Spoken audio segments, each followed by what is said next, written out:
दोस्तों कैसे हैं आप सब। चलिए शुरू करते हैं आज एक नया चैप्टर। चैप्टर का नाम है ऑफेंस एंड पेनल्टी। सबसे पहली बात, ये चैप्टर एग्जाम के लिए बहुत ज़्यादा इम्पोर्टेंट है। कम से कम 5 नंबर का एक क्वेश्चन तो आपको कम से कम इस चैप्टर से मिलेगा ही मिलेगा।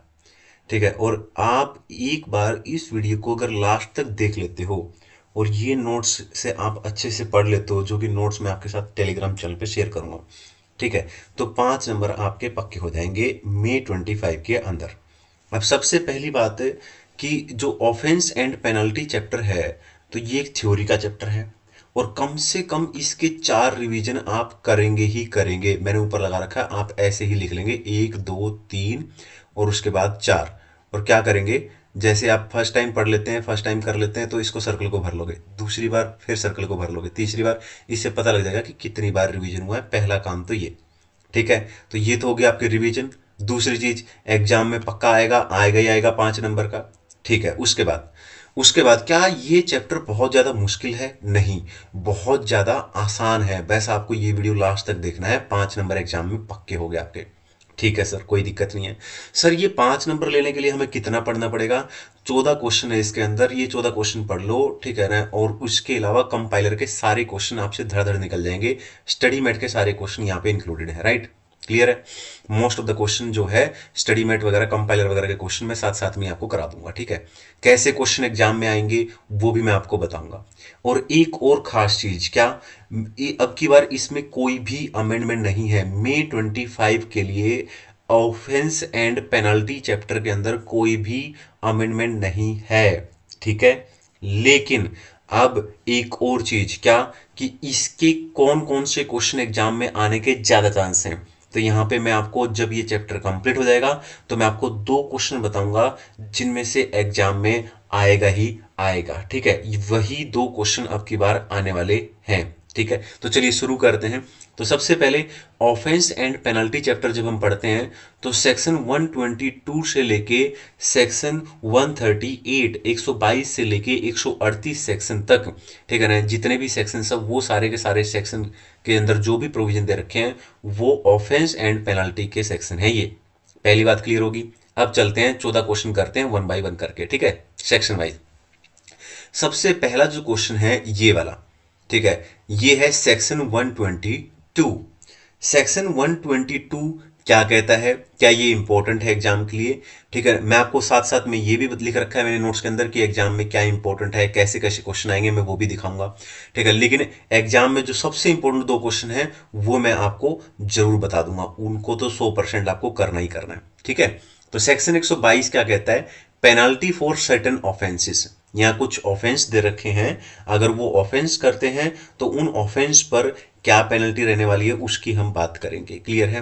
वो ऑफेंस कौन कौन से वो भी हम देखेंगे। एग्जाम के लिए इंपॉर्टेंट है, यस एग्जाम के लिए इंपॉर्टेंट है। सेक्शन 122 कहने में तो एक सेक्शन है, पर ये अपने आप में 5 सेक्शन एक तरीके से कवर करता है। 5 सेक्शन मतलब सेक्शन 122 के ही सब सेक्शन, मतलब समझ रहे हो, ठीक है ना। तो 5 पार्ट है इसके एक तरीके से। चलिए ठीक है, बहुत बड़ा सेक्शन है, बिल्कुल बहुत पेशेंस से सुनना है, तुरंत आपको समझ आ जाएगा एक एक चीज। सेक्शन 122 सब सेक्शन 1 यहाँ पे पढ़ेंगे पहले, सबसे पहले। उसके बाद 122 सब सेक्शन 1A पढ़ेंगे, 122 1B पढ़ेंगे, 122 सब सेक्शन 2 पढ़ेंगे, 122 सब सेक्शन 3 पढ़ेंगे। ये 5 हैं, 1 बाय 1 करके करेंगे। तो सेक्शन 122 के अंदर सबसे पहले पढ़ते हैं यहाँ पे सेक्शन 122 1 सब सेक्शन 1। ये क्या कहता है? पहली बात जो सबसे पहले देखो, बारीकियां पकड़नी है आपको, एक एक चीज ढंग से और डिटेल में पढ़ना है। कॉन्सेप्ट्स की क्लियरिटी नहीं होगी, पॉइंट्स आपको नहीं पता होगे, ऊपर ऊपर से पढ़ के जाओगे तो वहां पर फिर आपसे बहुत गलतियां होंगी। पेपर करते टाइम वैसे तो कॉन्फिडेंस आएगा कि मैंने सब कुछ करके आया हूं या बहुत अच्छे से हुआ है पेपर, लेकिन छोटी छोटी इतनी ज्यादा गलतियां हो रखी होंगी कि नंबर इतने ज्यादा कट जाएंगे, ठीक है, कि पास होना भी मुश्किल हो जाएगा। इसलिए छोटी छोटी बातें पकड़ना सीखो। तो सबसे पहले यहाँ पे बात करते हैं सेक्शन 122 सब सेक्शन 1 की। तो ये क्या कहता है, ये पेनल्टी की बात कर रहा है, लेकिन यहां पर ये टैक्सेबल पर्सन की बात कर रहा है। पहली बात तो ये ध्यान रखना, 122 सब सेक्शन 1 टैक्सेबल पर्सन की बात करता है। अब सवाल ये बहुत सारे लोगों को अगर नहीं पता है, टैक्सेबल पर्सन का मतलब क्या होता है? टैक्सेबल पर्सन का मतलब ऐसा पर्सन जो रजिस्टर्ड है या लाइबल टू टेक रजिस्ट्रेशन, यानी कि या तो रजिस्टर्ड है या रजिस्ट्रेशन लेने के लिए लाइबल है। ठीक है। दूसरी बात, सेक्शन 122 सब सेक्शन 1 के अंदर 21 ऑफेंस दे रखे हैं। कभी कभी तो एग्जाम में क्वेश्चन यही पूछ लेते हैं कि बताओ कौन कौन से ऑफेंस है, टाइप ऑफ ऑफेंस बताओ, सेक्शन 122 सब सेक्शन 1 के अंदर कौन कौन से ऑफेंस है, उनके नाम लिखने बस खाली। बोलो क्लियर है? तो ये 120 सॉरी ये 21 क्या है ऑफेंस, वो कौन कौन से है वो हम देखेंगे। यहां पर मैंने कुछ बातें लिख रखी हैं, ठीक है ना, ये मैं ऑलरेडी आपको बता चुका हूं। दो क्या लिख रखा है यहाँ पे कि दो क्वेश्चन है जो May 25 के लिए यहाँ पे मोस्ट इंपॉर्टेंट है, वो आपको पढ़ के ही जाने हैं, ठीक है ना, और उन्हीं में से क्वेश्चन आएगा 5 नंबर का। और नोट दे रखा है मैंने कि यहां पर May 25 के लिए कोई भी अमेंडमेंट नहीं है इस चैप्टर के अंदर। आगे चलते हैं। अब बात है कि सर ये जो आपने बताया 21 ऑफेंस, ये कौन कौन से हैं? क्या ये रट्टा लगाने की जरूरत है? नहीं, रट्टा लगाने की जरूरत नहीं है। इनवॉइस से रिलेटेड, ठीक है ना, यहां पर ये ऑफेंस दे रखे हैं, ये है इनवॉइस से रिलेटेड। ठीक है, आगे चलते हैं। उसके बाद है टैक्स इवेजन, टीडीएस और टीसीएस से रिलेटेड, ठीक है ना, ये ऑफेंस है। इसके बाद, ठीक है ना, यहां पर आईटीसी से रिलेटेड ये ऑफेंस है, ठीक है जी। उसके बाद रिफंड से रिलेटेड ये ऑफेंस है, ठीक है ना। Record documents and books of account से रिलेटेड ऑफेंस जो है वो ये हैं। इसके अलावा रजिस्ट्रेशन से रिलेटेड जो ऑफेंस हैं वो ये हैं। इसके अलावा ट्रांसपोर्टेशन एंड स्टोरेज से रिलेटेड ऑफेंस जो हैं वो ये हैं। और इसके अलावा बाकी के जो अदर ऑफेंसेस हैं वो ये हैं। तो इस तरीके से ये टोटल 21 ऑफेंस हो जाते हैं। जस्ट इनकी रीडिंग लेनी है, ठीक है ना। ओके, ध्यान, बस थोड़ा सा एक दो बार रीडिंग लेनी है कि भैया कौन कौन से ऑफेंस थे, बस इसके अलावा और कुछ भी नहीं। अब सवाल उठता है कि सर पेनल्टी क्या होती है, क्वांटम ऑफ पेनल्टी, यानी कि पेनल्टी कितनी लगेगी?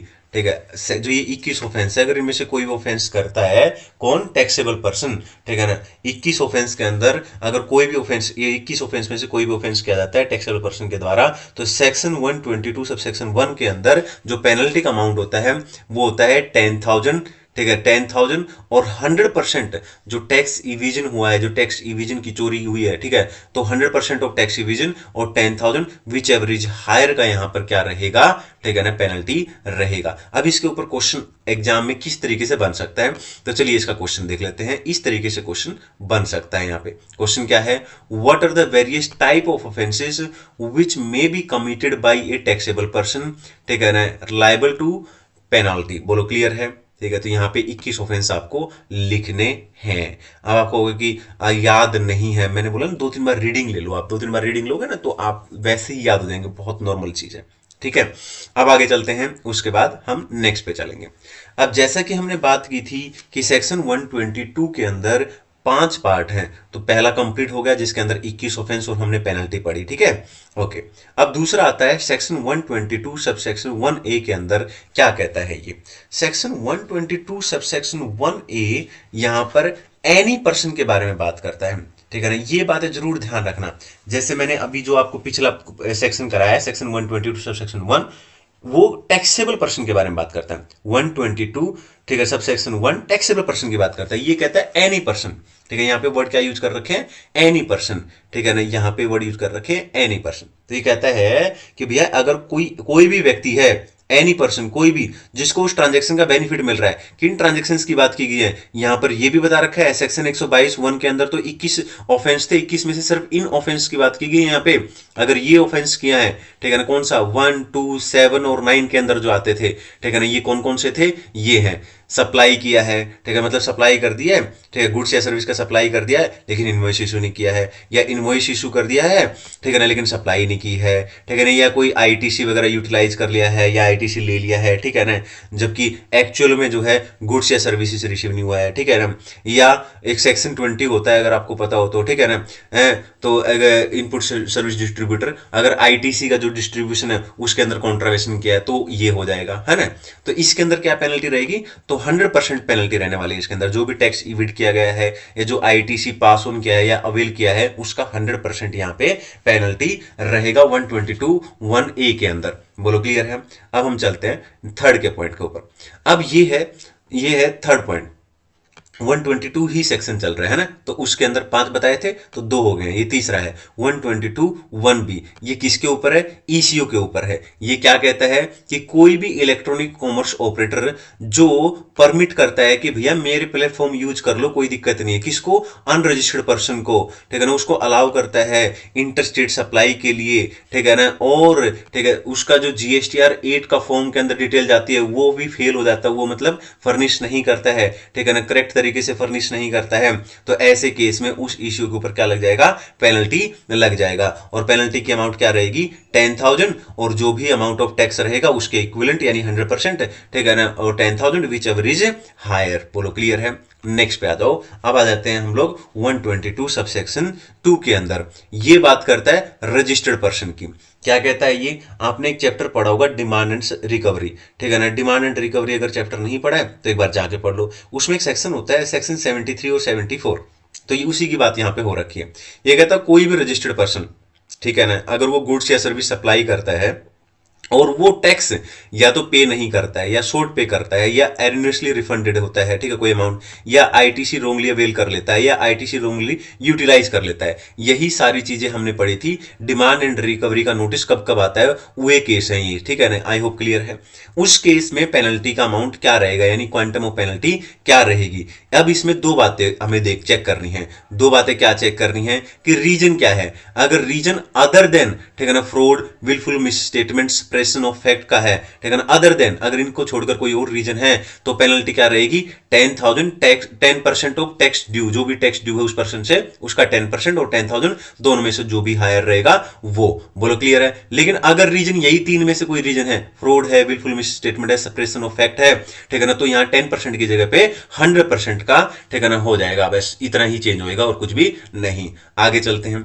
अब अभी तक जो हमने पढ़ा है 4 पढ़ लिए, अभी एक और रहता है, ठीक है ना, 5 बताए थे ना इसके अंदर। अब अभी एक और क्वेश्चन यहां पे देख लेते हैं। What is the quantum of penalty, यानी कि क्वांटम ऑफ पेनल्टी का क्वेश्चन आ सकता है, ठीक है ना। ये क्वेश्चन कैसे आता है? What is the quantum of penalty for an offence mention, ठीक है ना, सेक्शन दे रखे होंगे 122(1), 122(1)(a), 122(2). बोलो क्लियर है? स्टडी मेट का क्वेश्चन नंबर 1 यही है। तो यहां पे स्टडी मेट के क्वेश्चन भी जैसे मैंने बताया था कवर कर रहा हूं मैं, है ना। तो अब इसके अंदर आंसर क्या लिखोगे आप? देखिए 122 सबसेक्शन 1 के अंदर तो सिर्फ आपको क्वांटम ऑफ पेनल्टी ही लिखना है, ओनली एंड ओनली, ठीक है ना।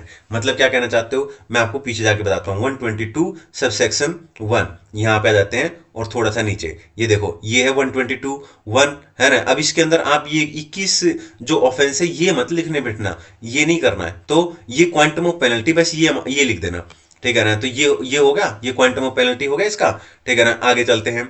अब उसके बाद जो बाकी की जो सेक्शंस पूछे गए हैं वहां पे, ठीक है ना, और पूछा है इसने 122 सब सेक्शन 1A। ये पूरा जो भी हमने पढ़ा है वो पूरा का पूरा लिखना है आपको, ठीक है, क्वांटम ऑफ पेनल्टी भी और बाकी का भी। और सेक्शन 122 सब सेक्शन 2 ये भी कंप्लीट लिखना है, क्वांटम ऑफ पेनल्टी के साथ साथ पूरा सेक्शन लिख देना है, ठीक है ना। तो ये आंसर स्टडी मेट में दे रखा है इस तरीके से। आगे चलते हैं हम लोग। और अब आ जाता है 122, जैसा कि हमने बात की थी, सेक्शन चला हुआ है, फर्स्ट सेक्शन चला हुआ है सेक्शन 122, और उसके हैं 5 पार्ट, और पांचों में से 4 कर लिए हमने। अब चलते हैं इस वाले पार्ट के ऊपर। ये भी एग्जाम के लिए इंपॉर्टेंट है, ठीक है ना। अलग से सेपरेटली इसके ऊपर भी क्वेश्चन पूछा जाता है कई बार, ठीक है। Section 122 sub section 3। क्या सेक्शन याद करना जरूरी है? नहीं याद करने जरूरी है, बस एक दो बार पढ़ने जरूरी होते हैं, क्योंकि कई बार सेक्शन की इन्वॉल्वमेंट होने से आपको क्वेश्चन ध्यान आ जाता है कि अरे ये तो वो वाला क्वेश्चन है, ठीक है। इसलिए सेक्शन 122 सब सेक्शन 3 क्या कहता है? ये भी एनी पर्सन की बात कर रहे हैं यहाँ पे, ठीक है ना। यहाँ पे देखो एक क्वेश्चन इस तरीके से बन सकता है, is there any penalty prescribe for a period for a person other than taxable under section 122, ठीक है, क्लियर है। तो ये क्वेश्चन बनता है इसके ऊपर।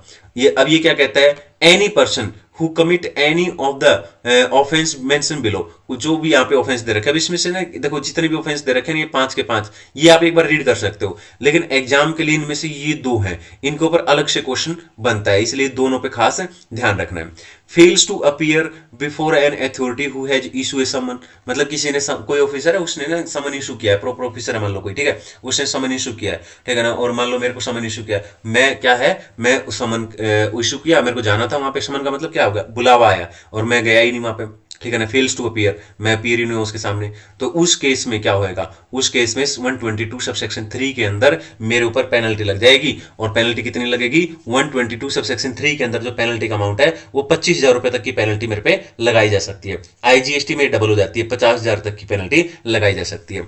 दूसरा, fail to issue any invoice, अगर इनवॉइस इशू करने में फेल हो जाता है, ठीक है ना, अगर कोई सप्लाई किया है, ठीक है ना, और सप्लाई किया है और क्या इनवॉइस इशू नहीं किया है, ठीक है ना, फेल हो जाता है इनवॉइस इशू करने में, तो उस केस में भी क्या है यहाँ पर, ठीक है ना, 122 सबसेक्शन 3 के अंदर, ठीक है, 25,000 तक की पेनल्टी लग सकती है। यहाँ पे देख सकते हो क्वांटम ऑफ पेनल्टी 25,000 तक की पेनल्टी लगाई जा सकती है, ठीक है ना, सीजीएसटी के अंदर 25,000, एसजीएसटी के अंदर 25,000, और अगर आईजीएसटी की बात करें तो डबल यानी कि 50,000 अमाउंट। बोलो क्लियर है। अभी इसी के ऊपर एक क्वेश्चन देख लो, ये क्वेश्चन देखो कितना इंपॉर्टेंट क्वेश्चन है, स्टडीमेट का क्वेश्चन नंबर 6 भी यही है और आरटीपी नवंबर 2021 का क्वेश्चन है ये, ठीक है, तो इसको पढ़ लो एक बार। देखो बिंदुसार, इसको पढ़ते हैं, देखो एक बार ध्यान से देखना है इसको क्वेश्चन को, ठीक है, अब आपको पता लग जाएगा कि कैसा क्वेश्चन एग्जाम में आता है। Bindusar CEO of Ashoka solution limited, Ashoka solution limited कोई कंपनी है, उसका सीईओ है Bindusar, is issued a summon to appear before the central tax officer to produce the books of account. अब आपको क्लियरली अभी पता लग गया होगा क्या किया है,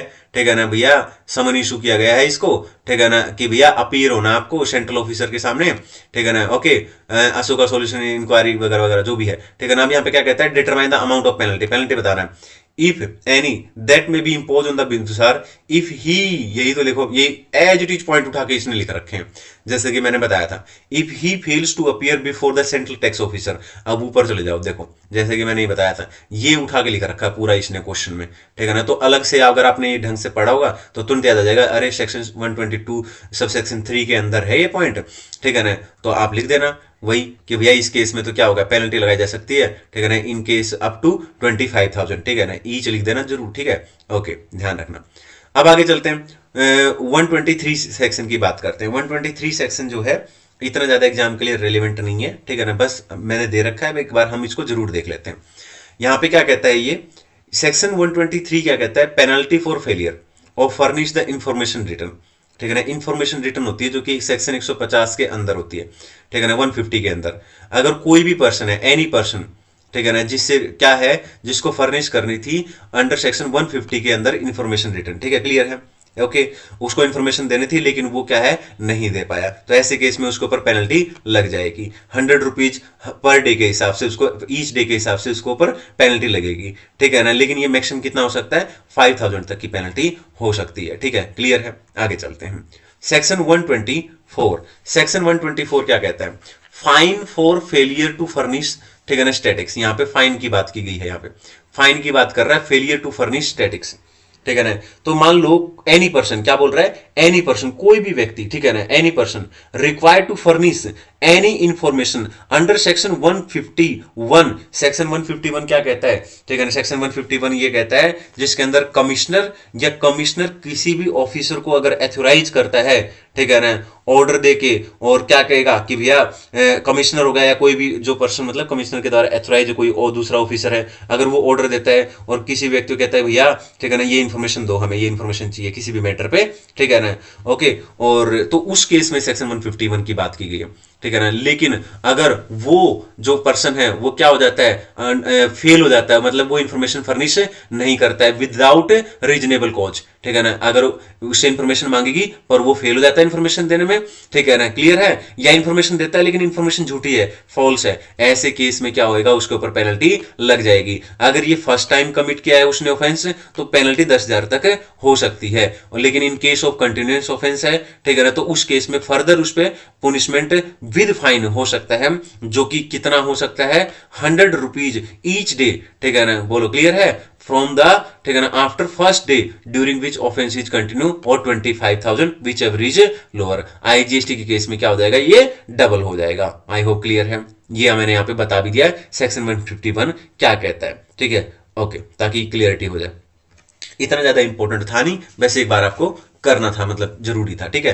अब आ जाते हैं सेक्शन 125। सेक्शन 125 में आपको कुछ भी ध्यान रखने की जरूरत नहीं है। सेक्शन 125 में सिर्फ ये याद रखो कि ये जनरल पेनल्टी है, ठीक है ना, जनरल पेनल्टी कितनी होती है, 25,000 तक होती है, जनरल पेनल्टी का मतलब क्या होता है, ठीक है ना। देखो मान लो कोई भी व्यक्ति है, उसने कॉन्ट्रावेंशन किया है प्रोविजन का, मतलब इस एक्ट के अंदर कोई रूल बना था, कोई भी प्रोविजन है, उसका कॉन्ट्रावेंशन किया किसी भी व्यक्ति ने, ठीक है।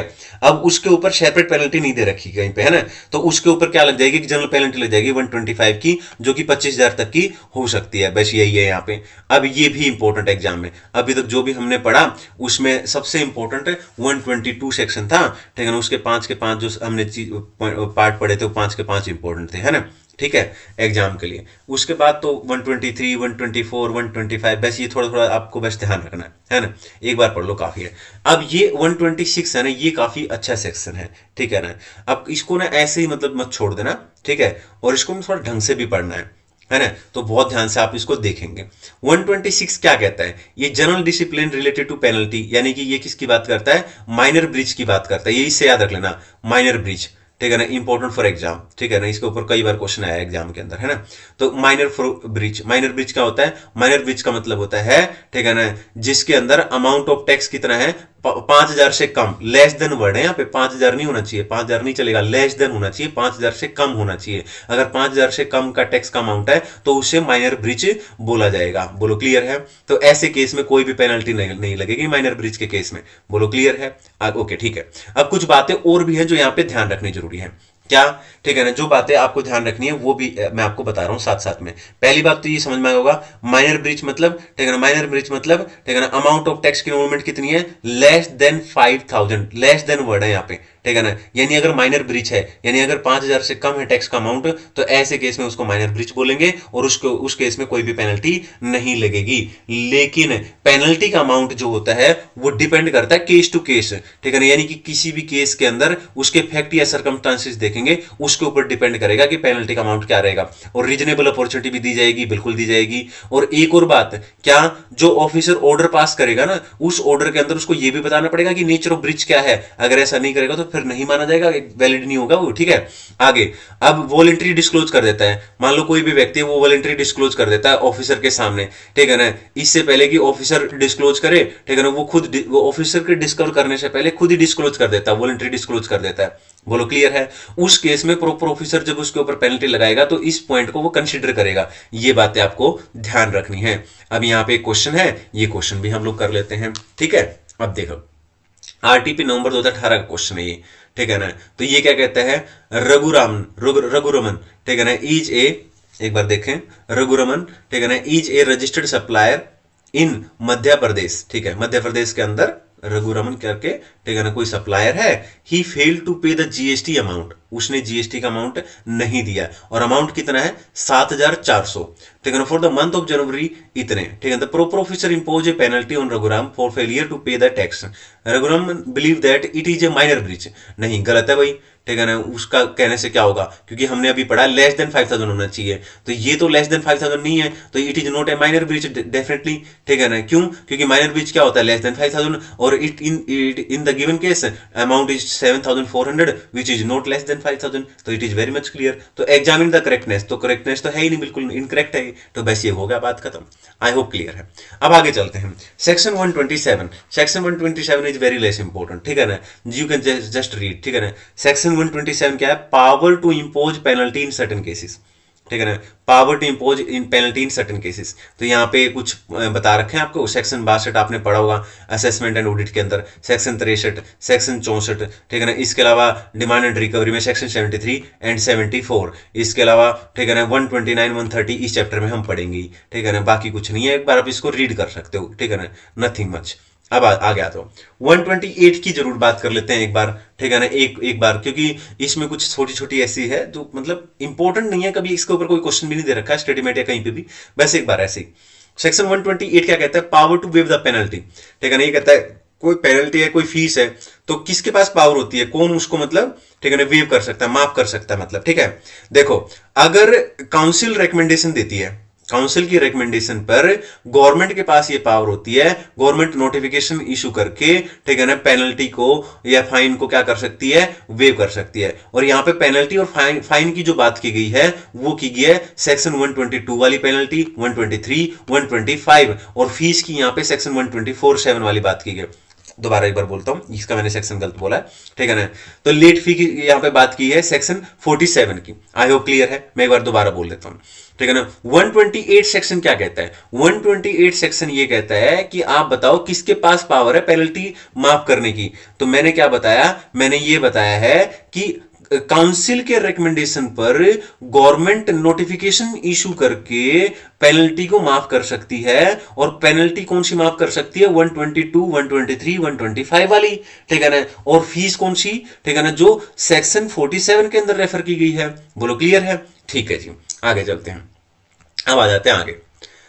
ओके, तो डन यहाँ पे। आई होप आप लोगों को एकदम मजा आ रहा होगा, ठीक है ना। अभी तक सेक्शन 129 से पहले मैं आपको कुछ बातें बता देता हूँ, ठीक है ना। अभी तक हमने जो भी पढ़ा है उसमें एक तो सेक्शन 122, ठीक है ना, मैंने पहले भी बता दिया है सेक्शन 122 उसके 5 के 5 पार्ट वेरी इंपॉर्टेंट। हालांकि 5 पार्ट के अंदर भी मैंने आपको बता दिया कि क्या क्या इंपॉर्टेंट है, ठीक है ना, एक्सट्रीम इंपॉर्टेंट। एक तो उसको निशान लगा लेना बढ़िया से।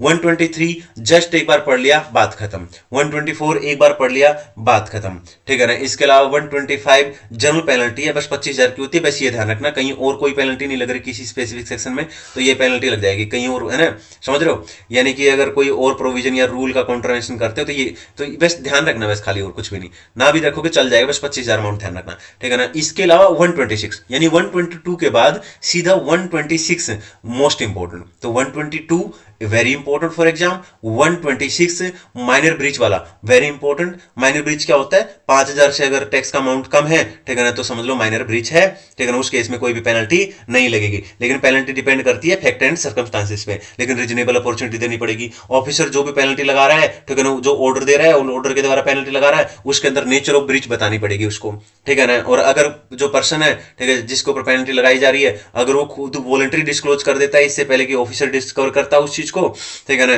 तो वो खुद ही क्या करता है? वॉलंटरी डिस्क्लोज कर देता है। ऐसे केस में प्रॉपर ऑफिसर जब भी पेनल्टी लगाएगा तो इस बात को कंसीडर करेगा, ठीक है, तभी पेनल्टी लगाएगा। आई होप क्लियर है। तो दो ही सेक्शन अभी तक मोस्ट इंपोर्टेंट आए हैं, 122, ठीक है ना, एंड 126, ठीक है ना। उसके बाद 127, 128 ये रद्दी है सब कुछ, ठीक है। अब आ जाते हैं, जैसा कि मैंने बताया था इस चैप्टर के अंदर एग्जाम के लिए जो May 25 है उसमें से दो क्वेश्चन मैं बता रहा हूं जो एग्जाम में से आएंगे और 5 नंबर का क्वेश्चन इनमें से मिलने वाला आपको, ठीक है ना। तो ये तो छोड़ के जाने ही नहीं आपको, ठीक है ना। उनमें से एक तो ये है, ठीक है ना, इसको मार्क कर लो। तो मैंने आपको बताया था ना एग्जाम के लिए मोस्ट इंपोर्टेंट जो May 25 के लिए पेपर में आने वाले हैं उसमें दो क्वेश्चन, दो में से पहला क्वेश्चन ये है, एक एक वर्ड आपको इसका आना चाहिए ढंग से, ठीक है ना, बढ़िया से करके इसको जितने भी प्रैक्टिकल क्वेश्चन कंपाइलर में दिखे, स्टडी मैट में दिखे, सब कुछ करना है।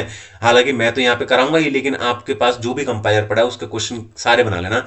इसके बाद आपके 129 या किसी के भी क्वेश्चन रुकने वाले नहीं है, ठीक है ना। Very very very very very very very very important, और मैंने लिख भी रखा है इस चैप्टर का सबसे इंपॉर्टेंट क्वेश्चन है ये, ठीक है ना। ओके, उन दो, अगर मैं दो सेक्शन की बात करूं, दो में से भी प्रायोरिटी इसकी फर्स्ट है ना, क्लियर है। तो पहला क्वेश्चन है यहाँ पे जो सबसे इंपॉर्टेंट है इस चैप्टर का, ध्यान से देखेंगे। सेक्शन का नंबर क्या है? 129। हो सके तो इसका सेक्शन भी ध्यान रख लेना, ठीक है ना, ज्यादा अच्छा रहेगा। 129 क्लियर है? क्या कहता है ये? Detention, seizure and release of goods and conveyance, ठीक है ना। इसका क्या मतलब है बहुत ध्यान से समझना। एक कहानी बनाएंगे हम लोग। कहानी ये है, ठीक है ना, कि एक सप्लायर है, वो अपना गुड्स भेज रहा है ट्रक में, है ना। एक बंदा है वो ट्रक के द्वारा गुड्स लेके जा रहा है, ठीक है ना, और गाना गा रहा है, ठीक है ना, कि मैं निकला गड्डी लेके, रास्ते पे एक मोड़ आया, और मोड़ जैसे ही आया ना, ऑफिसर ने उसको पकड़ लिया कि आ जाओ भाई, मोड़ आ गया, तुम नीचे आ जाओ, है ना। तो उसको बुला लिया। अब ट्रक के अंदर माल पड़ा है और ट्रक है, दो चीजें हैं। तो यहां पर हम दो चीजों की बात करने वाले हैं दोस्तों, एक तो गुड्स की बात करेंगे, ठीक है ना, और एक कन्वेंस की, ठीक है ना। और रास्ते में ऑफिसर ने उसको पकड़ लिया, ठीक है, डिटेंस कर लिया, सीज कर लिया। अब उसको रिलीज कैसे करेंगे वो सब बातें हम पढ़ेंगे, ठीक है ना। गुड्स को कैसे रिलीज करेंगे, कन्वेंस कब रिलीज होगा, मतलब ये सब बातें हम डिटेल में करने वाले हैं। सबसे पहले बात करते हैं यहाँ पर सेक्शन 129 के अंदर सबसे पहला पार्ट सेक्शन 129 सब सेक्शन 1, याद रखने की जरूरत नहीं है। 129 सब सेक्शन 1, खाली 129 सेक्शन याद रख लो बस, अगर ध्यान रहे तो, नहीं तो नहीं चलेगा, ठीक है ना। तो 129 सेक्शन है।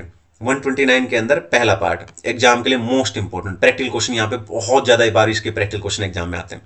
अब इसके अंदर क्या होता है, बस मैं आप ध्यान रखना। अब ये एक कहानी मैंने बनाई थी, ठीक है ना, माल भेज रहा है सप्लायर, ट्रक में माल जा रहा है, ठीक है ना, मैं निकला गड्डी लेके, रास्ते में एक मोड़ आया और मोड़ पे ऑफिसर ने पकड़ लिया और कहा लाओ भाई आ जाओ, इधर आ जाओ, ठीक है ना। अब यहां पर हम बात कर रहे थे दो चीजों की, गुड्स की और कन्वेंस की, यानी ट्रक की अब बात नहीं करेंगे इसके अंदर, सिर्फ अभी हम गुड्स की बात करेंगे, उसके बाद बात करेंगे ट्रक की यानी कि कन्वेंस की, ठीक है ना। अब यहां पे क्या है, गुड्स की बात कर रहे हैं, है ना। अब ऑफिसर ने पकड़ लिया, ऑफिसर ने कहा अच्छा इधर आओ भाई, ठीक है ना, गुड्स लेके जा रहे हो, माल लेके जा रहे हो, चलो अच्छा पेनल्टी लगेगी, मान लो उसके ऊपर पेनल्टी लगा रहे हैं, तो वो कह रहा है कि पेनल्टी लगेगी, और कह रहा है कि जी देखो मेरा तो माल है नहीं, मेरा तो ट्रक है। वो कह रहा है अच्छा ला भाई बात करा किसका माल है, ठीक है किसने भेजा है, मालिक से बात करा, मालिक से बात हुई, मालिक से बात हुई, ठीक है ना, और मालिक को बताया गया भाई तुम्हारे ऊपर कितनी पेनल्टी लगी है, और मालिक भागा भागा आया, कम फॉरवर्ड, मालिक भागा भागा आया, ठीक है ना, मालिक भागा भागा आया। अब सबसे पहले जब पेनल्टी लगाई जाएगी तो ऑफिसर क्या देखेगा कि भैया जो तुम माल लेके जा रहा है वो टैक्सेबल है या एग्जेम्प्टेड है, ठीक है ना। अगर टैक्सेबल है तो जो भी तुम्हारा टैक्स बन रहा है ना माल के ऊपर उसका 200% पेनल्टी लगेगी, और अगर एजेम्प्टेड है तो 25,000, और जो भी वैल्यू है गुड्स का उसका 2%, विच एवरेज लोअर, ठीक है ना, इतनी पेनल्टी लग जाएगी, ठीक है ना। बोलो क्लियर है, आई होप क्लियर है, ठीक है। दूसरा, अब क्या होगा, ठीक है ना, अब ये भी तो हो सकता है ना, क्या, ठीक है ना, उसने पेनल्टी कैलकुलेट कर ली, ठीक है ना, और उसको कॉल किया, हाँ भाई, ठीक है ना, मालिक को कॉल किया, ठीक है ना, मालिक ऐसे ऐसे माल पकड़ा गया, ठीक है ना, मालिक कह रहा है नहीं मैं नहीं आऊंगा, ठीक है ना, ऐसे ऐसे 36 ऑफिसर देखे मैंने, ऐसे करके वो अपने ईगो में आ गया, वो कह रहा है मैं नहीं आऊंगा, ठीक है ना, वो नहीं आ रहा है, तो ऐसे केस में क्या होगा, ऑफिसर गुस्सा आ जाएगा, अच्छा ठीक है ना, ये नहीं सुधरने वाले, ऐसे लोग नहीं सुधरेंगे, ठीक है ना। फिर वो देखेगा भैया टैक्सेबल गुड्स है, ठीक है ना, या जो तुम गुड्स लेके जा रहे हो वो एग्जेम्प्टेड है, अगर उसको लग रहा है टैक्सेबल गुड्स है, तो पिछले केस में तो क्या था, मालिक आ रहा था आराम से बिल्कुल भागा भागा, है ना, तो उसने क्या किया था 200% ऑफ टैक्स पेबल, बस यही था, है ना। लेकिन इस केस में उसने गुस्सा दिला दिया ऑफिसर को, तो ऑफिसर क्या कह रहा है, अच्छा तेरे को मैं बताता हूँ, ठीक है ना, तो वो क्या करता है 50% ऑफ वैल्यू ऑफ गुड्स, तो जो भी गुड्स की वैल्यू है उसका 50% और 200% of tax payable, which average lower नहीं बोला, हायर बोला है, ठीक है ना, हायर। बोलो क्लियर है, ठीक है। और अगर एग्जेम्प्टेड है तो यहां पे 2% की जगह पे क्या हो जाएगा 5%, बाकी तो सेम है। बोलो क्लियर है, डन। बाकी ये पैरेलल यहाँ पे साथ साथ में मैंने आईजीएसटी के प्रोविजन भी दे दिए हैं, ठीक है ना। नॉर्मली आईजीएसटी आता नहीं है तो यही प्रोविजन आता है ना, क्लियर है। आईजीएसटी के प्रोविजन देखने हो तो आईजीएसटी के प्रोविजन देख सकते हो, अगर आईजीएसटी लग रहा है तो 200% of tax payable, 200% of tax payable है ना, यहाँ पे 200% ऑफ आईजीएसटी पेबल हो जाएगा। यहाँ पे क्या है 2% की जगह पे 4% हो जाएगा, ये 25,000 की जगह पे 50,000 हो जाएगा, ठीक है ना। नीचे आ जाओ, यहाँ आ जाओ, यहाँ पे क्या है 50% की जगह पे 100% हो जाएगा, 200% टैक्स पेबल की जगह पे आईजीएसटी पेबल हो जाएगा, ठीक है ना। 5% की जगह पे 10% हो जाएगा, 25 की जगह पे बस ये हो जाएगा। बोलो क्लियर है, डन, ठीक है। यानी जहां पे टैक्स पेबल है ना वहां पे आईजीएसटी पेबल हो जाएगा, बाकी हर चीज का रेट डबल हो जाएगा एक तरीके से, है ना, क्लियर है। अब पहली चीज क्लियर होगी, ये एग्जाम में आता है मोस्ट इंपॉर्टेंट, ये डन है ना। चलिए अब आगे चलते हैं, पॉइंट नंबर 2 पे आ जाते हैं।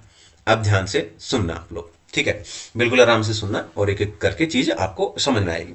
अब क्या होता है देखो, क्या हुआ है अभी तक क्या हुआ है आप लोगों को समझ में आया, अभी तक क्या हुआ है, ठीक है ना। कहानी क्या थी, ठीक है, कि ट्रक जा रहा है और उसमें माल जा रहा है, सप्लायर ने माल भेजा है ट्रक में और ट्रक में जो है माल लेके जा रहे हैं, ठीक है, कि मैं गड्डी लेके आया और रास्ते में एक मोड़ आया और मोड़ पे जो है माल पकड़ लिया, और जो है या तो मालिक भागा भागा आया है, ठीक है ना, या फिर भागा भागा नहीं आया है ना। तो दोनों ही केसेस में पेनल्टी कैसे निकालेंगे वो हमने देख ली है।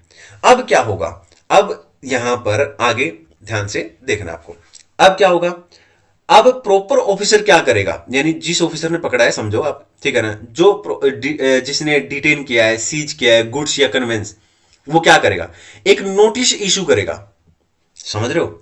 और नोटिस का पीरियड कितना होगा 7 दिन का, 7 दिन के अंदर अंदर, ठीक है ना, जब उसने गुड्स को डिटेन किया है, सीज किया है गुड्स या कन्वेंस को, उसके 7 दिन के अंदर अंदर वो एक नोटिस इशू करेगा, ठीक है ना, और बताएगा उसके अंदर कि भैया तुम्हारा पेनल्टी का स्पेसिफाइंग, वो स्पेसिफाई करेगा कि अमाउंट क्या रहेगा पेनल्टी का, पेनल्टी स्पेसिफाई करेगा नोटिस के द्वारा, क्लियर है, ठीक है ना। पहले नोटिस करेगा, 7 इशू करेगा 7 दिन के अंदर अंदर, उसके बाद ऑर्डर इशू करेगा 7 दिन के अंदर अंदर। जब नोटिस इशू किया ना, ठीक है, जिस डेट को नोटिस सर्व किया गया है उस डेट से लेके 7 दिन के अंदर अंदर फिर ऑर्डर इशू करेगा, ठीक है ना। ऑर्डर में क्या बताएगा, ठीक है ना, for payment of penalty, payment के बारे में बताएगा, ठीक है ना, कि भैया इतना पेमेंट कर दो आप, ठीक है, क्लियर है। तो 7 दिन के अंदर अंदर क्या करेगा, ठीक है ना, नोटिस इशू करेगा और 7 दिन के अंदर अंदर नोटिस सर्व करने के ऑर्डर इशू करेगा। आई होप क्लियर है, ठीक है ना। बाकी ओबियस सी बात है, अपॉर्चुनिटी, रीजनेबल अपॉर्चुनिटी दी जाएगी, टेंशन ना लो, ठीक है। चलिए अब आगे चलते हैं।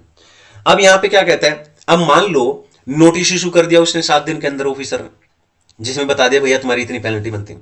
फिर ऑर्डर इशू कर दिया 7 दिन के अंदर अंदर, नोटिस सर्व करने के बाद 7 दिन के अंदर ऑर्डर भी इशू कर दिया, ठीक है ना, कि भैया पेमेंट कर दो पेनल्टी की, और रीजनेबल अपॉर्चुनिटी भी दे दी, ठीक है ना। अब सामने वाला बंदा ढीठ है, ठीक है ना, वो क्या कर रहा है, non payment of penalty amount, ठीक है ना, यानी कि जिसने भी गुड्स भेजा है, जो ओनर है गुड्स का, ठीक है ना, वो जो भी पेनल्टी थी वो पेनल्टी पे ही नहीं कर रहा, फेल हो जाता है, मतलब पेनल्टी नहीं देता है वो 15 दिन के अंदर, ठीक है ना। जब उसको ऑर्डर की कॉपी मिली उसके 15 दिन के अंदर अंदर वो पेनल्टी पे नहीं करता है, तो ऐसे केस में क्या होगा, तो ऐसे केस में क्या होगा, ठीक है ना, जो ऑफिसर है वो क्या कर सकता है, वो बेच सकता है, ठीक है ना, वो फिर बेच देगा, माल वाल बेचेगा, ठीक है ना, जो भी है सब चीजें बेच के, ठीक है ना, और अपना जो भी पेनल्टी वेनल्टी है वो रिकवर कर लेगा। आई होप क्लियर है। यहाँ पे 15 दिन का टाइम है, ठीक है ना, जब उसको ऑर्डर की कॉपी मिलेगी उसके 15 दिन के अंदर अंदर अगर वो पेनल्टी नहीं देता है तो भाई साहब, ठीक है ना, बेचना शुरू कर देगा, वो बेच देगा, ठीक है ना, और बेच के अपनी पेनल्टी वेनल्टी ले लेगा।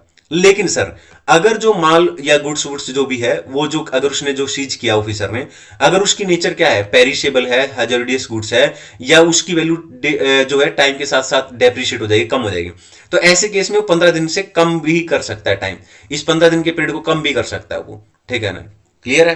ओके, अब यहां पर एक और चीज जो एग्जाम के लिए मोस्ट इंपॉर्टेंट है इसी सेक्शन के अंदर, सेक्शन 129 के अंदर first provides to section 129 sub section 6 है, मोस्ट इंपोर्टेंट फॉर एग्जाम, ठीक है ना। अब अभी तक हमने जो भी पढ़ा वो था everything was belongs to goods, है ना, मतलब मैं बात कर रहा हूं यहां पे सेक्शन 129 सब सेक्शन 1 की, है ना। तो हमने वहां पे क्या पढ़ा था, गुड्स के बारे में पढ़ा था, है ना, उस हमने क्या पढ़ा था, गुड्स के बारे में। अब बात आती है कि कन्वेंस की बात करते हैं, ठीक है ना। अब जो ट्रक ड्राइवर वो क्या कह रहा है, देखो साहब मेरा तो माल से क्या लेना देना है, मैं तो ट्रक का मालिक हूं, आप एक बात बताओ ट्रक छोड़ने के लिए क्या करना पड़ेगा। तो वो क्या कह रहा है, ऑफिसर कह रहा है कि भैया एक काम करो, जो पेनल्टी तुम्हारा बॉस नहीं दे रहा है, जो पेनल्टी हमने डिसाइड किया वो पेनल्टी तुम दे सकते हो, या फिर 1 लाख रुपए का अमाउंट, ठीक है ना, विच एवर इज लेस, दोनों में से जो भी तुम्हारे लिए कम हो तुम वो दे दो हमें, ठीक है ना, और अपना ट्रक लेकर भगो यहां से निकलो, ठीक है ना। बोलो क्लियर है, ठीक है जी, क्लियर है एकदम, ठीक है। और यहां पर सेक्शन एकदम से डन, खत्म, कुछ भी नहीं लगा हुआ सेक्शन में। अब देखते हैं यहां पे कि किस तरीके का क्वेश्चन यहां पे बन सकता है। तो यहां पे एक प्रीवियस ईयर क्वेश्चन दे रखा है, एग्जाम का क्वेश्चन।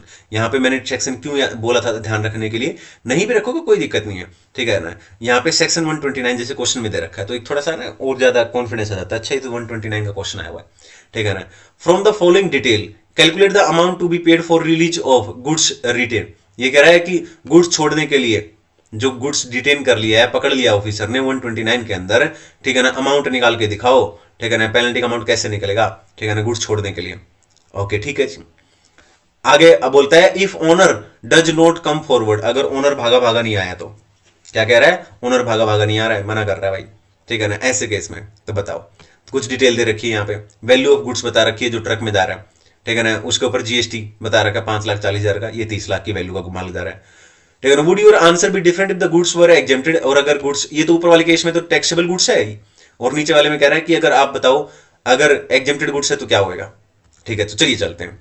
तो यहाँ पे जैसे कि मैंने बताया था, तो यहाँ पे पहले तो आप प्रोविजन चिपका देना, ठीक है ना, प्रोविजन चिपका दोगे, ठीक है ना। प्रोविजन में क्या लिखोगे, ठीक है ना, वही वाला पार्ट लिखना है। और सुनो एक और बात ध्यान रखना, ठीक है ना, सीजीएसटी वाला पार्ट ही लिखना है यहाँ पे, ठीक है ना। आईजीएसटी से रिलेटेड कुछ बात नहीं हो रही है यहाँ पे, ठीक है ना, सब कुछ सीजीएसटी से रिलेटेड बात हो रही है, ठीक है। तो सीजीएसटी वाला पार्ट की बात कर रहा हूं मैं, ठीक है। तो पहले तो आपको प्रोविजन चिपका देना है, प्रोविजन जो डू नॉट कम फॉरवर्ड वाला, ठीक है ना। चाहो तो पूरा भी लिख सकते हो, अगर ओनर आ जाता है तो क्या होएगा, अगर ओनर नहीं आता है तो क्या होएगा, दोनों बातें लिख सकते हो, ठीक है ना। और अगर लगता है कि टाइम कम है तो ओनर नहीं आता है, ठीक है ना, तो उस वाले वो वाले प्रोविजन लिख दो, एक बार प्रोविजन लिख के वो वाले, ठीक है ना, उसके बाद फिर आप अमाउंट निकाल दो, ठीक है ना। प्रोविजन क्या कहता था, प्रोविजन ये कहता था 50% जो भी वैल्यू है गुड्स की वैल्यू कितनी है 30 लाख, 30 लाख का 50% कितना होगा 15 लाख, ठीक है ना। और 200% of tax payable, tax payable कितना था यहाँ पे, ठीक है ना, 5,40,000, टैक्स कितना बन रहा है उसके ऊपर 5,40,000, 5,40,000 का 200% 10,80,000, ठीक है ना। दोनों में से विच एवरेज इज हायर, हायर कितना होगा 15 लाख। बोलो पहली बात तो ये होगी, ये किस केस में, टैक्सेबल गुड्स के केस में, ऊपर हमने पढ़ा था ना टैक्सेबल गुड्स, और दूसरे में ये मानते हुए, ठीक है ना, एग्जेम्प्टेड गुड्स है। एग्जेम्प्टेड गुड्स के केस में क्या था 5% ऑफ वैल्यू ऑफ गुड्स, ठीक है ना, यह हो गया 1.5 लाख, और 25,000 विच एवरेज लोअर, यानी कि 25,000 आएगा, ठीक है ना, बोलो डन, खत्म। ये इस तरीके के क्वेश्चन एग्जाम में आ सकते हैं। आगे चलते हैं, अब आ जाते हैं हम लोग सेक्शन 130, यानी कि ये है यहाँ पे सेक्शन 130। और 130 के अंदर क्या कहता है, ठीक है, कॉन्फिस्केशन, ठीक है ना, कॉन्फिस्केशन ऑफ द गुड्स और कन्वेंस और लेवी ऑफ पेनल्टी। ये कह रहा है कि मान लो ऑफिसर ने पकड़ लिया, ठीक है ना, गुड्स पकड़ लिया, इसके अलावा जो ट्रक व्रक था वो पकड़ लिया, ठीक है। अब ऑफिसर क्या करेगा, ठीक है ना, ऑफिसर कहेगा भैया अब तो ये चीज हमारी होगी है, ठीक है ना। और ऐसे केस में इसके ऊपर 5 केस सिनेरियो दे रखे हैं अलग अलग, जहां पे सबसे पहले ये दे रखा सेक्शन 131, ये वेयर द गुड्स और कन्वेंस आर लाइबल टू, ये कब कब बता रखा है, ये कुछ एग्जाम वगैरह के लिए इतना इंपॉर्टेंट नहीं है, आप एक बार इसको रीड कर सकते हो। अब ये वाला पार्ट इसमें एग्जाम के लिए बहुत ज्यादा इंपॉर्टेंट है, ठीक है ना। ये प्रीवियस ईयर क्वेश्चन दे रखा है इसके ऊपर, ठीक है, important for exam, yes. 130 subsection 2 redemption fine, ठीक है ना, इसके ऊपर एग्जाम में क्वेश्चन आ सकता है, तो ये आपको पता होना चाहिए। क्या है यहाँ पे, in case of goods liable for confiscation, ये यहाँ पे गुड्स की बात की है, अगर गुड्स लाइबल फॉर कॉन्फिस्केशन है तो फाइन लगेगा। मैक्सिमम अमाउंट ऑफ फाइन कैसे निकालेंगे, मार्केट वैल्यू दे रखी होगी गुड्स की, जो पकड़ा गया है, ठीक है ना, जो बोल रहा है ऑफिसर की हमारा माल होगा, उसकी मार्केट वैल्यू देख लो, उसमें से जो भी टैक्स बनता है उसके ऊपर वो माइनस कर दो, ठीक है ना, और ये लाइन चिपका देना, ये बात ध्यान रखना। आगे, ठीक है ना, अगर कन्वेंस की बात कर रहे हैं तो कन्वेंस के केस में मैक्सिमम अमाउंट ऑफ फाइन कैसे निकालेंगे, जो भी टैक्स पेबल है उसका इक्वल, उसमें क्या था, ठीक है ना, मार्केट वैल्यू माइनस टैक्स, ठीक है ना, मार्केट वैल्यू माइनस टैक्स जो भी बनता है उसके ऊपर, ठीक है ना, और इसमें क्या है, जो भी टैक्स है उसका 100%, क्लियर है, ओके। अब आगे चलते हैं, अपॉर्चुनिटी दी जाएगी, ऑब्वियस सी बात है। टाइटल और गुड्स का, टाइटल और पोजीशन किसका रहेगा, मतलब किसका गुड्स के ऊपर कब्जा रहेगा। टाइटल तो अब गवर्नमेंट के पास चला जाएगा, उसका जो माल ऑफिसर कह रहे हैं ना, बाल तो अब हमारा होगा, ठीक है ना, तो वो उसका टाइटल किसके पास चला जाएगा, हमारा, मतलब ऑफिसर भी तो गवर्नमेंट के लिए काम कर रहा है ना, तो गवर्नमेंट का होगा, ठीक है ना, और उसके ऊपर कब्जा किसका रहेगा, जिस ऑफिसर ने, जिसके पास माल वाल है, ठीक है। अब डिस्पोजल क्या है, डिस्पोजल का मतलब क्या है, डिस्पोजल का मतलब है कि एक रीजनेबल, प्रॉपर ऑफिसर क्या करेगा, देखो प्रॉपर ऑफिसर क्या करेगा, प्रॉपर ऑफिसर ने जो भी माल वाल है, जिसके पास माल पड़ा है, ठीक है ना, अब उसको लग रहा है कि यार अब जरूरत नहीं है माल की हमें, अब हमारे पास ऐसे ही माल पड़ा पड़ा खराब हो जाएगा, क्या फायदा, ठीक है ना। एक रीजनेबल टाइम जो कि 3 महीने से ज्यादा नहीं होना चाहिए, अगर वो फाइन नहीं देता है, ठीक है ना, उसके बाद क्या करेगा, उस माल या जो कन्वेंस है उसको बेचेगा ही ना वो, ठीक है ना, और बेच के जो भी पैसा मिलेगा वो गवर्नमेंट को जमा करा देगा, बस इतनी सी बात है। अब यहाँ पे एक क्वेश्चन दे रखा है, चलिए इस क्वेश्चन को हम पढ़ते हैं। Previous year question, from the detail given below determine the maximum amount of fine in the lieu of confiscation, ठीक है ना, लाइबल अंडर सेक्शन 130। तो यहाँ पे दे रखा है गुड्स लाइबल फॉर कॉन्सिफिकेशन, ठीक है ना, on conveyance use for carriage of such goods, details are as under, ठीक है ना, cost of goods for owner, ठीक है ना, excluding GST 15 lakh, market value 20 lakh, GST on such goods 3,60,000। You are required to explain the relevant legal provision. तो relevant legal provision तो वही है जो मैंने आपको बताया था, वो चिपकाना आपको, देखो मैं आपको दिखा देता हूँ क्या चिपकाना है, ठीक है ना। ये क्वेश्चन पूछा है, मैंने बताया था कि इसके ऊपर क्वेश्चन आपको पूछ सकते हैं, ये रहा ये, ठीक है ना, ये पूछा है, दोनों केस पूछे हैं यहाँ पे, ठीक है ना। गुड लाइफ, ये चिपकाना, पूरा का पूरा ये लिखना है एज इट इज, ठीक है ना, पूरा का पूरा ये लिखना है और पूरा का पूरा ये लिखना है, ठीक है ना। और मैक्सिमम अमाउंट ऑफ फाइन पहले वाले केस में क्या था, मार्केट वैल्यू माइनस टैक्स जो भी उसके ऊपर था, और दूसरे केस में, ठीक है ना, इक्वल टू टैक्स, मतलब टैक्स का इक्वल, बोलो क्लियर है। तो चलो यहाँ पे देख लेते हैं, तो पहले वाले का प्रोविजन लिख देना, दूसरे वाले का प्रोविजन लिख देना, ठीक है। तो market value minus tax, market value ये रही, ठीक है ना, ये रही 20 लाख माइनस जीएसटी यानी टैक्स 3,60,000, ये हो गया मैक्सिमम अमाउंट ऑफ फाइन। दूसरे केस में प्रोविजन लिखना उसका, ठीक है ना, और इक्वल टू टैक्स, टैक्स कितना है 3,60,000, ये हो गया इसका मैक्सिमम अमाउंट ऑफ फाइन, ठीक है ना। बताओ क्या है क्वेश्चन, कुछ भी नहीं। आगे आते हैं, नेक्स्ट क्वेश्चन करते हैं, क्वेश्चन नंबर 10। वीडियो थोड़ा सा जरूर लग रहा होगा, लेकिन आप मतलब इतनी डिटेल में वीडियो किसी ने भी नहीं बना रखा होगा, इतने अच्छे से मैं आपको ये चीजें करा रहा हूँ, ठीक है। और जैसे कि मैंने बताया एग्जाम में सबसे इंपॉर्टेंट क्वेश्चन मैं आपको यहाँ पे बता दिए, मैंने आपको 2 क्वेश्चन, पहला क्वेश्चन, ठीक है ना, वो मैं करा भी चुका हूँ, दूसरा अभी मैं आने वाले टाइम में कराऊंगा, ठीक है ना, आगे आपको वीडियो में मिल जाएगा वो क्वेश्चन, ठीक है। वो 2 क्वेश्चन तो आपको छोड़ने ही नहीं है। सेक्शन 131, ठीक है, ये तो मतलब कुछ भी नहीं है, मतलब आप मैंने ऊपर लिख ही रखा है लेस इंपॉर्टेंट, जस्ट एक बार रीड कर लेना, कुछ भी नहीं। अब आ जाते हैं यहाँ पे, मेन चीज ये है।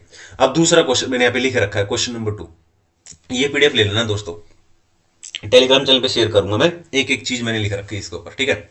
तो यहाँ पे previous year question RTP MTP दुनिया भर की जगह पे ये दे रखा था, मैंने बस लिख दिया, ठीक है ना। Very very very very very very very very important, exam के लिए 2 क्वेश्चन इंपॉर्टेंट, ठीक है ना, मैं पहले ही बता चुका हूं। एग्जाम के लिए most most most most most important mark कर लो, May 25 के अंदर 5 नंबर आपके पक्के। 129 132 सेक्शन, बात खत्म, ठीक है। 132 पुनिशमेंट फॉर सर्टेन ऑफेंसेस, ये कह रहा है पुनिशमेंट, बताओ क्या पुनिशमेंट मिलेगी। 132 कहता है, ठीक है ना, यहाँ पे कुछ केसेस बता रखे हैं, ठीक है ना, अगर आप देखोगे तो यहाँ पे टोटल 9 केस बता रखे हैं। ये कह रहा है इन कि भैया इन केसेस में आपको जेल हो सकती है। किन किन केसेस में जेल हो सकती है, ये केसेस में, इन केसेस में जेल हो सकती है। और इसमें से जो पहले ये 4 है ना, इनको कॉग्निजेबल ऑफेंस बोलते हैं। क्या बोलते हैं इनको? Cognizable offence. ये कॉग्निजेबल ऑफेंस क्या होता है, ये मैं अभी आपको आगे बताऊंगा अभी, ठीक है ना, क्लियर है। आगे चलते हैं। अब यहां पे सवाल उठता है, ठीक है ना, कि पुनिशमेंट कितनी मिलेगी, कैसे मिलेगी, क्या होगा।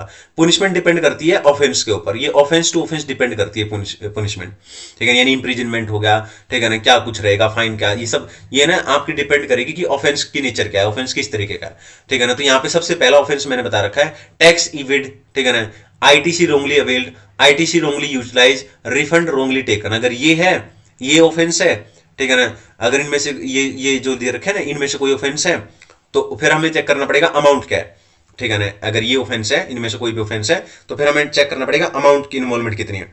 अगर अमाउंट 5 करोड़ से ज्यादा है, या फिर 2 करोड़ से 5 करोड़ के बीच में, अगर 5 करोड़ से ज्यादा है तो पुनिशमेंट क्या रहेगी, 5 साल तक की जेल हो सकती है, फाइन तो लगेगा ही लगेगा, और मिनिमम 6 महीने की जेल तो रहेगी रहेगी, क्लियर है। लेकिन अगर अमाउंट कितना है, 2 करोड़ से 5 करोड़ है, तो पुनिशमेंट कितनी रहेगी, ठीक है ना, 3 करोड़ तक, ठीक है ना, इंप्रिजनमेंट कितनी रहेगी, 3 करोड़ तक, और फाइन तो रहेगा ही रहेगा, और वही इंप्रिजनमेंट 6 महीने की रहेगी।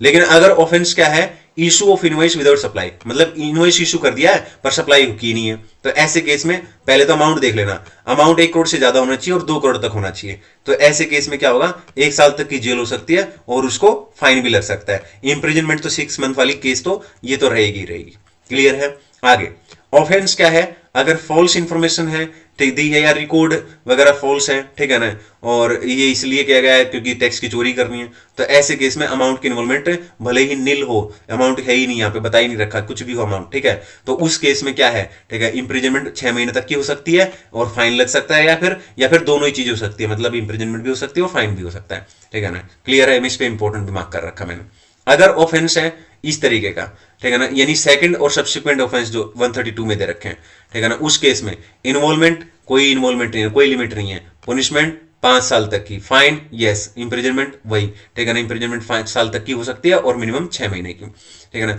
क्या अरेस्ट कर सकते हैं, 132 सेक्शन क्या कहता है, क्या अरेस्ट कर सकते हैं, बिल्कुल कर सकते हैं, जीएसटी लॉ के अंदर अरेस्ट कर सकते हैं, लेकिन उसके अंदर 2 करोड़ से ज्यादा का अमाउंट होना चाहिए, ठीक है ना, या फिर ठीक है ना, बार बार कर रहा है बंदा ऑफेंस, ठीक है, सेकंड टाइम कर रहा है उसके बाद ऑफेंस कर रहा है, तो फिर तो कोई दिक्कत नहीं है, फिर तो अमाउंट की भी कोई दिक्कत नहीं है ना, क्लियर है। आगे चलते हैं। अब ये एग्जाम में बहुत ज्यादा इंपॉर्टेंट है, ये क्वेश्चन बहुत ज्यादा बार पूछा जाता है, तो मार्क कर लो इसको, ठीक है ना, मतलब ये 132 ही चल रहा है अभी तक, है ना, बहुत ज्यादा। क्या क्वेश्चन है, कॉग्निजेबल ऑफेंस क्या है, नॉन कॉग्निजेबल, कई बार तो एग्जाम में ऐसे ही चलते हैं, explain cognizable offence and non cognizable offence, ठीक है ना, तो आपको एज इट इज पूरा पेज चिपका देना और नंबर ले लेना है आपने, ठीक है, ओके, चुपचाप नंबर लेके फिर घर पे आ जाना है ना जी, ठीक है, ओके। तो दोस्तों इसको देखते हैं अच्छे से, कॉग्निजेबल ऑफेंस और नॉन कॉग्निजेबल ऑफेंस। तो कॉग्निजेबल ऑफेंस क्या होते हैं, देखो कॉग्निजेबल ऑफेंस क्या होते हैं, ये सीरियस नेचर के ऑफेंस होते हैं, यानी इसका मतलब होगा जो नॉन कॉग्निजेबल ऑफेंस है वो लेस सीरियस नेचर होते हैं, बोलो क्लियर है। उसके बाद इसमें क्या होता है, इसमें अरेस्ट कर सकते हैं विदाउट वारंट, लेकिन उसमें अरेस्ट नहीं कर सकते विदाउट वारंट। ये नॉन बेलेबल होता है, वो बेलेबल होता है, ठीक है ना, तो ये मतलब डिफरेंस भी तो पूछ सकते हैं वो, ठीक है ना, कुछ भी पूछे मतलब आपको पता होना चाहिए, है ना। अब इसमें कौन कौन से ऑफेंस आएंगे, कॉग्निजेबल ऑफेंस में 4 ऑफेंस आते हैं, ठीक है ना, कॉग्निजेबल ऑफेंस में ये 4 ऑफेंस आते हैं, लेकिन कंडीशन है यहाँ पे क्या, ठीक है ना, इन ऑफेंस को कॉग्निजेबल ऑफेंस में तभी मानेंगे जब जो टैक्स इवेजन का अमाउंट है ना वो 5 करोड़ से ज्यादा होना चाहिए, 5 करोड़ नहीं, 5 करोड़ से एक्सीड लग रखा है। कौन कौन से, ठीक है ना, क्या बोला है, सप्लाई किया है, ठीक है ना, इनवॉइस इशू नहीं किया लेकिन सप्लाई कर दिया है, या इनवॉइस इशू कर दिया सप्लाई नहीं किया है, ठीक है ना, और या फिर इनके ऊपर आईटीसी की बात कर लो, या टैक्स कलेक्ट कर लिया पर गवर्नमेंट को, ठीक है ना, पे नहीं किया है, 3 महीने मतलब ड्यू डेट थी जो, उसके 3 महीने के अंदर अंदर भी ऐसा नहीं हुआ है, 3 महीने बीत चुके हैं, है ना। आगे नॉन कॉग्निजेबल ऑफेंस क्या है, मैंने साथ साथ में आपको बता ही दिया, बोलो क्लियर है। उसके बाद आ जाते हैं 133 सेक्शन, 133 सेक्शन की बात करते हैं, 132 के बाद आ जाते हैं 133 सेक्शन। 133 के अंदर क्या कहता है, liability of offences and certain other person, less important, बिल्कुल ये कह रहा है कि ऑफिसर जो है, जो भी इस एक्ट के अंदर काम कर रहा है, ठीक है ना, वो जानबूझकर क्या कर रहा है, ठीक है ना, कोई भी इंफॉर्मेशन या रिटर्न वगैरह कोई भी चीज जो वो क्या करता है, डिस्क्लोज कर देता है। ऐसे केस में क्या होगा, तो ऐसे केस में उस ऑफिसर पर क्या है, ठीक है ना, फाइन लग सकता है 25,000 तक, और उसकी जेल भी हो सकती है 6 महीने तक, या दोनों चीजें हो सकती हैं। ऑफिसर एंगेज, बोलो क्लियर है? ठीक है, आगे चलते हैं नेक्स्ट। अब यहां पे आ जाते हैं, ठीक है ना, ये 137 है। 137 के अंदर क्या बता रखा है, ऑफेंसिस बाई कंपनी, ठीक है ना। इसके अंदर क्या ध्यान रखना है, ठीक है ना, अगर कंपनी ने ऑफेंस कमिट किया है तो कंपनी और जो भी पर्सन इंचार्ज है, ठीक है ना, वो गिल्टी हो सकते हैं, ठीक है ना, क्लियर है? ओके। अगर ऑफेंस कमिट किसने किया है, कोई डायरेक्टर वायरेक्टर कोई मैनेजर है, तो वो व्यक्ति हो जाएगा, गिल्टी हो जाएगा, है ना, ठीक है ना। अगर कोई ट्रस्ट है तो उसका मैनेजिंग ट्रस्टी हो जाएगा, ठीक है ना। ये इंपॉर्टेंट था, ये अलग से मैंने दे दिया। आगे चलते हैं next, compounding offence. Compounding offence क्या है, ठीक है ना, अब मैं इसको इंपॉर्टेंट नहीं कहूंगा, ठीक है ना, मैंने इंपॉर्टेंट फॉर एग्जाम जरूर लिख रखा है, लेकिन इसका क्वेश्चन आ चुका है एग्जाम में, ठीक है ना। मेरे ख्याल से मई में भी आया था इसका क्वेश्चन, और शायद नवंबर में भी आया था, ध्यान से मेरे को ध्यान नहीं है, लेकिन मई में तो पक्का आया था इसका क्वेश्चन, है ना, क्योंकि ये अमेंडमेंट थी ना, ठीक है। तो मई में भी आया था इसका शायद, और एक बार नवंबर में भी आया था, ठीक है ना। तो आप दोनों ही शायद इसका क्वेश्चन आ चुका है। तो अब की बार मैंने बता दिया 129, ठीक है ना, और 132 में से आपका एग्जाम में क्वेश्चन आएगा, ठीक है ना। उसके अलावा अगर आपको और श्योरिटी चाहिए तो दो सेक्शन और बता सकता हूं मैं आपको, ठीक है ना। वो कौन कौन से हैं, 122, ठीक है ना, और 126, 126 मार्क कर लो, ठीक है, ये दो, और प्लस में दो वो, ठीक है। नॉर्मली 129 और 132 तो आपको छोड़ना ही नहीं। 138 में क्या कहता है, कंपाउंडिंग ऑफ ऑफेंस। कंपाउंडिंग का मतलब क्या है, अब भैया देखो किसी को जेल जाने से बचना है, तो गवर्नमेंट क्या कह रही है, लाओ भैया हमें क्यों जेल भेजना, ठीक है ना, लाओ पैसे दे दो, फिर जेल से बचना है तो लाओ पैसे दे दो, payment of money instead of, ठीक है ना, अंडरगोइंग प्रोसिक्यूशन, बोलो क्लियर है, ठीक है ना। और कंपाउंडिंग कौन करता है, कमिश्नर करेगा भाई, है ना।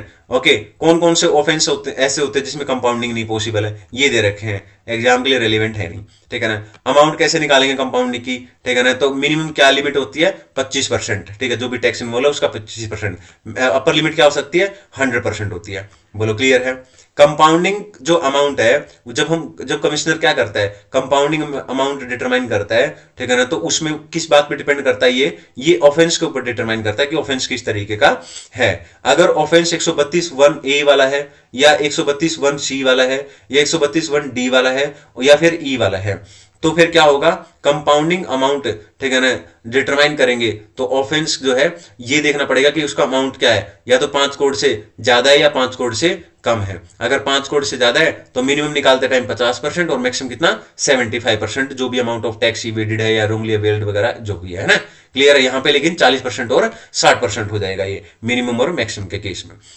अगर ऑफेंस क्या है, अगर ऑफेंस है 132(1)(f), 132(1)(h), 132(1)(i), तो कंपाउंडिंग का जो अमाउंट है, ठीक है ना, वो 132(1) के हिसाब से 32(2) के हिसाब से जब निकालेंगे, यहाँ पे 5 करोड़ से ज्यादा अमाउंट होना चाहिए यहाँ पे, ठीक है ना।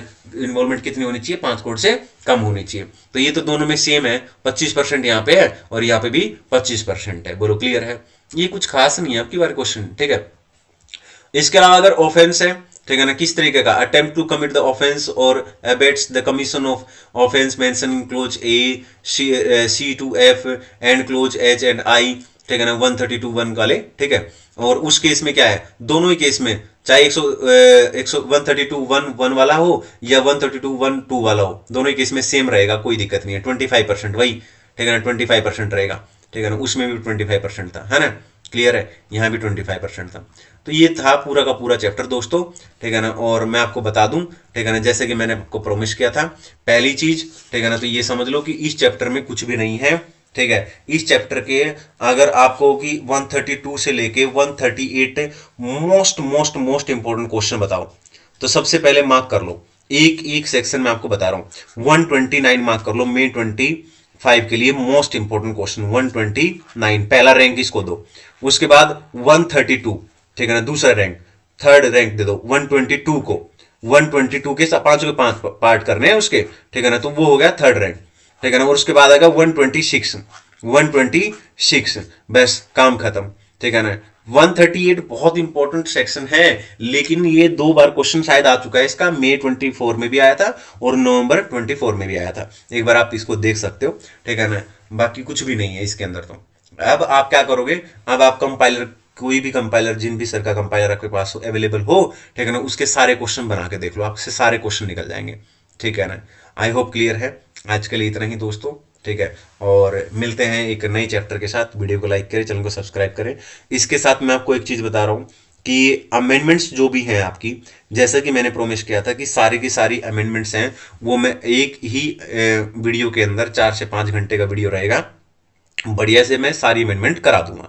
लेकिन मैं सोच रहा हूँ कि बहुत सारे लोग ऐसे भी होंगे, ठीक है ना, जो अपने अपने तरीके से पढ़ते हैं, बहुत सारे लोग हैं ना। तो हो सकता है कि किसी को चैप्टर कोई पढ़ रहे हैं और उसको लग रहा है कि यार ये वाली अमेंडमेंट समझ में आ रहे हैं, तो मैंने चैप्टर वाइज अमेंडमेंट भी डाल दूंगा आपको, ठीक है ना। तो कोशिश करूंगा कि मैं एक चैप्टर की अमेंडमेंट बनाई, मैंने शीट बनाई और उसको अच्छे से एक्सप्लेन करके उसका वीडियो बना दिया और उसकी पीडीएफ आपके साथ शेयर कर दी। फिर एक चैप्टर की बनाई, फिर उसकी शेयर कर दी, फिर सारे के सारे चैप्टर्स की एक साथ अमेंडमेंट कर दी।